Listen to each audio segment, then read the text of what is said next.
மாணவர் போராட்டத்தில் நம்மளுடைய நிலைப்பாடை முதல்ல சொல்லுங்கள். என்னென்னா கண்டிப்பாக வந்து மாணவர்கள் மீது டெல்லியில் நடத்தப்பட்ட தாக்குதலுக்கு நம்மளுடைய கண்டனத்தை கடுமையாக பதிவு செய்யணும். ஏன்னா அது அறவழியில் நடைபெற்ற போராட்டத்திற்கு அங்கே காவல்துறை நடத்திய தாக்குதலுக்கு கடுமையான கண்டனத்தை தெரிவிக்கணும். அதே நேரத்தில் நம்மளுடைய நிலைப்பாடையும் தெளிவாக சொல்லியிருந்தோம். நம்மளுடைய நிலைப்பாடு நீட்டு வேண்டாங்கிறது. நீட்டு தேவையற்றது, நீட்டு வேண்டாம், அது மாணவர்களுக்கு பெற்றோருக்கும் அதிக சுமையை தான் கொடுக்கும், அதனால் எந்த வித பயனும் இல்லைன்னு சொல்லி நம்ம தெளிவாக சொல்லியிருக்கோம். நீட்டு வேண்டான்றதான் நம்ம நிலைப்பாடு. அதில் நிறைய இடத்துல வேறு கோரிக்கைகள் இருக்குது. இப்போ டெல்லியில் அவங்க பேசுகிறது வந்து நீட்டை வந்து சீரமைக்கணும், நீட் பரீட்சையை நீட் எக்ஸாமை சீரமைக்கணும், அதில் ஒரு சில கோரிக்கைகள் வைக்கிறாங்க. நம்மளுடைய நிலைப்பாடு நீட்டு வேண்டாங்கிறது. அதே நேரத்தில் அரசு சார்பாக இங்கே தமிழகத்தில் நடக்கும் போராட்டங்களுக்கு, அறவழியில் நடக்கும் போராட்டங்களுக்கு முழு அளவில் பாதுகாப்பு கொடுத்து அவங்களுக்கு தேவையான அனுமதியும் கொடுத்து பாதுகாப்பும் கொடுக்கப்பட்டிருக்கு. ஏன்னா நிறைய பேர் வந்து டெல்லியை ஃபாலோ பண்ணி ஒரு சில இடங்களில் அவங்க வந்து நீட்டு சீரமைக்கணும்னு போராடுறாங்க, ஒரு சில பேர் நீட்டு வேண்டான்னு சொல்லி போராடுறாங்க. ஸோ நம்மளுடைய நிலைப்பாடு இதுதான். அதே நேரத்தில் அவங்க இங்கே தமிழகத்தில் நடைபெற்ற அனைத்து போராட்டங்களையும் அங்கங்கே வந்து கண்டிப்பாக எங்கெங்கே அனுமதி கேட்டாலும் அதை கொடுத்து அவங்களுக்கு தேவையான அளவு பாதுகாப்பும் கொடுக்கப்பட்டிருக்கு. நம்மளோட நிலைப்பாட்டில் எந்த மாற்றமும் இல்லை.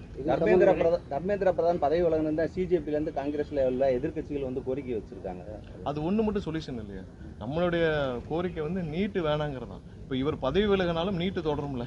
நம்மளுடைய கோரிக்கை நீட்டு வேண்டாங்கிறது தான். யார் பதவி விலகினாலும் யார் இருந்தாலும் இல்லைனாலும் நமக்கு நீட்டு வேண்டாம்.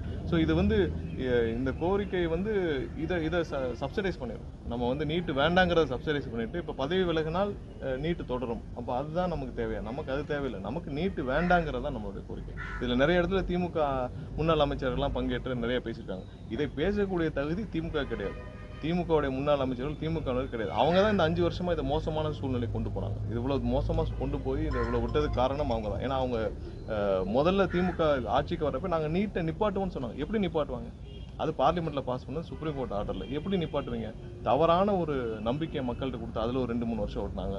இப்போ வந்து இறங்கி போய் மேடைகளில் பேசுகிறாங்க. அந்த பேசக்கூடிய தகுதி திமுக இருக்கிற எந்த தலைவர்களுக்கும், எந்த முன்னாள் அமைச்சருக்கும், எந்த எம்எல்ஏக்கும் யாருக்கும் கிடையாது.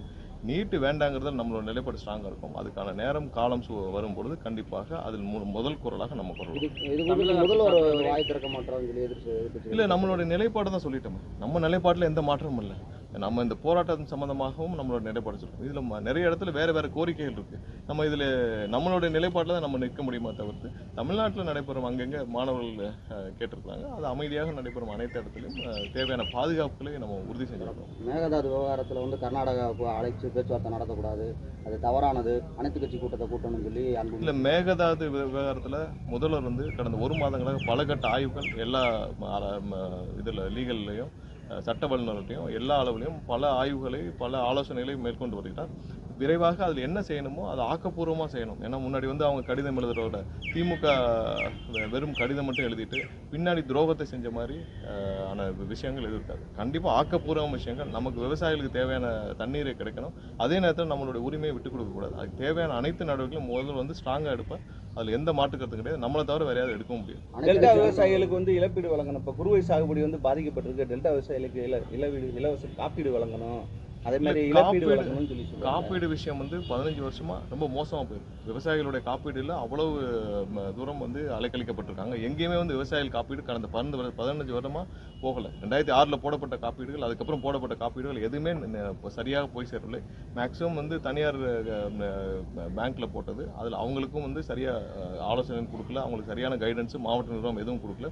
அதை சீரமைக்கும் வேலைகள் நடந்துட்டு இருக்கு. கண்டிப்பாக சீரமைச்சு காப்பீடுகள் இது வரைக்கும் எவ்வளோ பேர் காப்பீடுகள் வந்து விவசாயிகள் வாங்கியிருக்காங்கன்னா அதுக்கான டேட்டாவே சரியா இல்லை. அதுக்கான சரியான ஒரு சப்போர்ட்டும் மாவட்ட நிர்வாகத்துக்கும் கொடுக்கப்படவில்லை முந்தைய காலங்களில். அது சீரமைக்கணும். கண்டிப்பாக சீரமைச்சு சரி. விவசாயிகளுக்கு இழப்பீடு நிவாரண தொகை முதல்வர் தரப்புல முதல்வர் வந்து அலுவலகத்திலிருந்து அனைத்து கணக்கெடுகளும் ஆலோசனை நடைபெற்று வருது.